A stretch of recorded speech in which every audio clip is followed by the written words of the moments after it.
Hey, what's going on, everybody? Welcome back. In this video, we are looking at the NBA slate for Sunday. We have 8 games tonight, starting at 6 o'clock, so let's go ahead and get into it. As always, if you enjoy the videos, appreciate it with the like button, subscribe if you haven't already. Coming off just a 3-gamer yesterday where Durant absolutely did his thing, didn't get much help from anybody else, especially Patty Mills. Continues to absolutely struggle, didn't even score a point last night, played well over 30 minutes, I believe, and shot like 0 of 8, 0 of 9 maybe from the floor. Absolutely embarrassing. But go ahead and talk about tonight's slate. Starting off with the point guard position, we have DeJounte Murray, $11,200. He missed last game because of an illness. I assume he should play if he's good to go because the Spurs are, I believe, they're in the play-in scenario, so they don't want to fall. They're 1 game ahead of the Lakers right now, so they don't want to fall out of the 10 seed. We have James Harden at 10-4 against Cleveland. That seems like a pass. Garland is in the mix at 97, but there's a lot better plays. 8K range, we're getting Kevin Porter Jr. playing the best ball of his life in the last few games. Him and Jalen Green just have put the team on their back, both playing really well and putting up monster stat lines. KPJ is coming off 59, 70, 53 the last 3 games, flirting with triple doubles, got 1 against the Kings. And it is another good matchup against Minnesota at home. I also think you can go Chris Paul. They're resting some of their other starters. There's no Devin Booker today. There's no Jay Crowder. There's no Ayton. But Paul is still playing, so I don't know if they're going to want to play Chris Paul a lot of minutes today. Feel like they might still just try to get him some work, or maybe they decide to just play him a little bit and then take him out. I don't have a strong read on it, but I do like some of the other value on Phoenix. You're definitely going to want to attack Phoenix with them missing 3 starters, if not a couple maybe some of the bench guys look really, really appealing with their get to their price tags. But I don't know if I want to go to Chris Paul just because it seems weird that they're still playing Chris Paul and they're resting everybody else. But we have Jordan Poole, $8,100 coming off of a great game, led them to a victory. Comeback win against the Jazz, continue to blow big leads. 7K range, you have Davion Mitchell and Jalen Green. Davion Mitchell coming off of a tough shooting night, just 3 of 13. He still got you a double-double, but overall he's been very good recently. Going up against the Warriors at home, it's a good matchup for Davion Mitchell. I think you can play him and feel pretty good about it just because he's getting you almost 40 minutes a game. And then you also have Maledon at 74. The last game they only had 8 bodies because they didn't even have Pokuševski got ruled out, so they had to start Jalen Horde. Maledon's been playing great. The price tag has been coming up on him, but he's been the only consistent guy in terms of just minutes and production. He's getting you assists, getting you rebounds, scoring at a good clip. He's almost gotten you 20 plus in all of the last 5 games. Got 18 against Atlanta. So going with some of these guys that are benefiting in these last couple of weeks, just getting extra playing time. Maledon, I like Caris LeVert as well at 65. He has a couple of good games, especially since he's been starting and seeing those full minutes. Value-wise, don't think you need too much here at point guard. You could look to Trey Jones if he would be a great value if there's no Murray today. But point guard, you have a lot of guys in the 7K range, so I'm probably looking to get to a couple of these guys. Maledon and Davion Mitchell, the two guys I'm plugging in right now. At shooting guard, you have Paul George, 99. You can look to get up to him, but I might go down to Ingram and spend some money that way. Ingram's been playing great. Good matchup against the Clippers, and they are firmly in that play-in situation out in the West, so they want to keep improving their seeding if possible the last 5 or 6 games of the season. Other options are Caris LeVert, 65, looks like a great price tag. Jalen Green's been shooting the ball, lights out, especially from distance. 6 3-pointers. He's made 6 3-pointers in 4 straight games. Gotten you over 40 fantasy points all of those games. Been playing huge minutes. So finally seeing the Jalen Green that we hoped we'd see for most of the season. The last couple of games. And then you're going to get the Clippers getting their guys back. So you're not going to look to Kennard and not going to look to Kennard and not going to look to Coffee now that their price tags have come up. Now that Morris and Paul George and Reggie Jackson are back. Wiggins, 46 looks fine, but I'd probably look to some of these other guys look a little bit better, at least a little bit safer. Moving on to small forward, spot where I can get Brandon Ingram, $8,200. I think he looks like a great option. We can get to some of these value on Phoenix as well. We have Bridges at 58.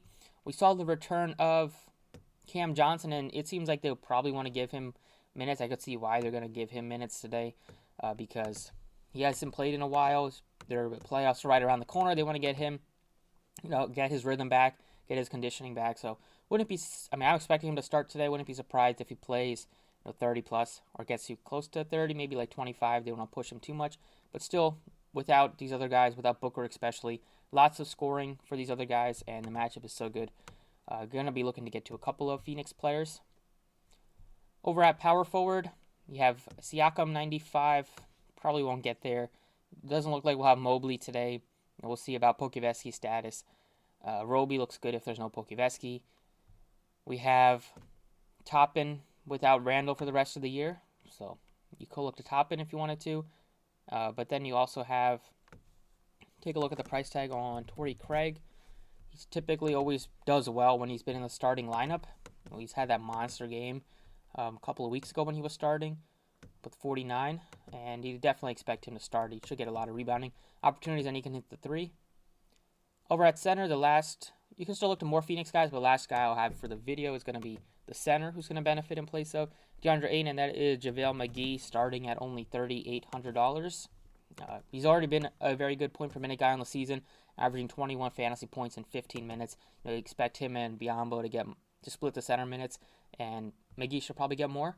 So if you get like a 28 minutes from McGee, maybe you get close to 30. Should easily hit value at this price tag. He's one of the guys that don't want to overthink McGee. You can maybe go to Biyombo, but I'm definitely looking to get to one of these centers on Phoenix. So going with these five still leaves you with plenty going with the value from Phoenix. We can look to pay up for another guy, and there's a lot of good point guard options that we can look to. So I think I can go to Kevin Porter Jr. You can go to Chris Paul if you wanted to as well, but I still think Porter might get you more minutes. I mean, definitely going to get you more minutes, but maybe they still give Chris Paul like 30, 32 minutes, whereas Porter's been playing 36 to 38 recently, getting you a lot of assists, and just playing really, really well. So seems like he wants to stick with the Rockets and stick in their plans going forward into next year. So only way to do that is to play well at the end of the year. So that's about it for the DraftKings side. Let's switch over to FanDuel. All right, on FanDuel, got the picks on the screen. We have some question marks. I plugged in Murray because I'm expecting him to play, and there's not a ton of pay-ups besides like Embiid. He's the only guy above 10-4, and I do still want to get to the value at center with McGee. So you're going to be able to pay up for Murray very easily if you want us to do that. Other options at point guard would be Darius Garland, Kevin Porter, Jordan Poole, Maladon, Davion Mitchell. Same type of deal that I mentioned over on DraftKings. You have Jalen Green, been playing great at his price. And that's it. Point guard, you have a lot of guys in the mid-range, so I'm not looking to get to a value. But if I was, it would probably be Russell at only 53. Over at shooting guard, I like Torrey Craig at 36 as a value. You have Paul George as a pay-up, Garland as a pay-up, 7K range. Don't have too much that sticks out. Maybe Butler, but he's been not very good for fantasy recently. Jalen Green looks good at 67, and you might get some value from Orlando, but Cleveland value at Karis LeVert, 54, looks like a great option as well. Over at small forward, you can look to pay up for Paul George. I plugged in Paul George, or you can look to pay up for Kevin Porter or Ingram.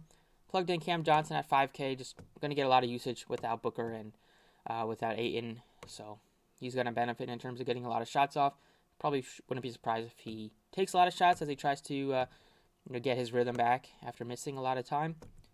LeVert and Bridges would be two other options in the mid-range, and that's about it. At power forward, it's not looking too strong, so I plugged in Roby. If they don't have Pokuevski today, even if they do have Pokuevski, Roby's still been playing a lot of minutes at center.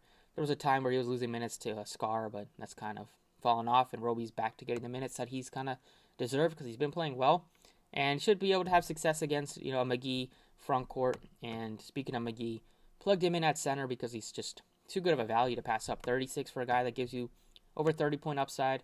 It does have bigger ceilings than that as well, but I'd be very shocked if McGee doesn't get you at least like 25 fantasy points. Today you can maybe go to Draymond at 61 as a value option, or Bridges, but don't mind getting into Roby right now.